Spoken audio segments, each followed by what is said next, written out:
Most people don't remember that Israel withdrew out of Gaza in 2005. And people like me were absolutely against it. I remember giving hundreds of interviews when Israel withdrew out of Gaza. Israel withdrew out of all of Gaza. Their citizens did not want to leave.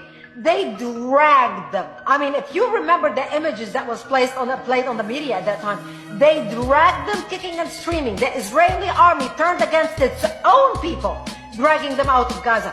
Not only they abandoned their homes, their greenhouses, the industry, Israel dug out its dead who were buried in Gaza and took every Israeli bone and remain out of Gaza. So by 2005, there wasn't even any Jew alive or dead. Even dead Jewish bones were dug out of the graves because the Israelis did not know how the Palestinians are going to react. They got an idea. You and I know what Muslims do to cemeteries of Christians, breaking the crosses, digging the bodies out.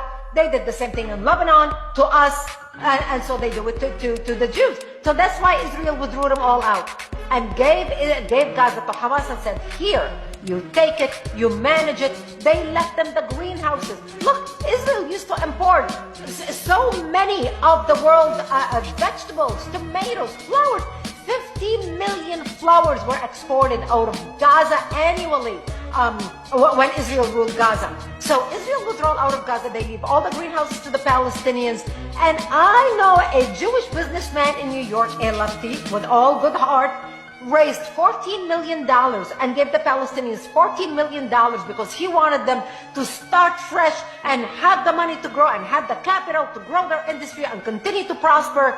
The Palestinians, within 24 hours of the Israeli withdrawal, not only burned 125 synagogues within 25 hours, they destroyed the greenhouses. Not just destroyed the greenhouses, they stole the copper out of the pipes and the faucets. They destroyed them. These people shoot themselves in the foot.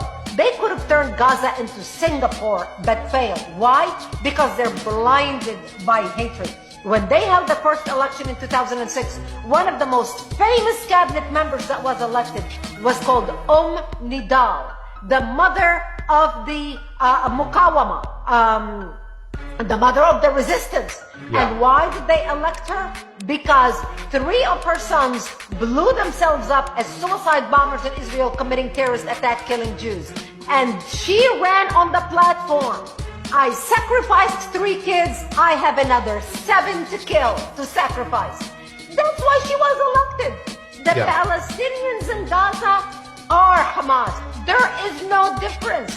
We in the West try to justify, well, it's a radical minority. It's just these Hamas members who are bad.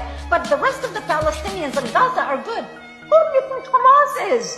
Who do you think Hamas is? Just a minority that flew through the breeze into Gaza and kind of latched on to some flowers and building and kind of said, okay, we're just going to sit here, but the rest of you are so wonderful, peace-loving citizens. No, that's not the case. The Palestinians in Gaza are Hamas. Hamas controls the Ministry of Health. Hamas controls the Ministry of Defense. Hamas controls the Ministry of Education. Every single ministry in Gaza is Hamas. Hamas command and network center is under the Shifa hospital in Gaza. Everybody knows that. That's not a hospital.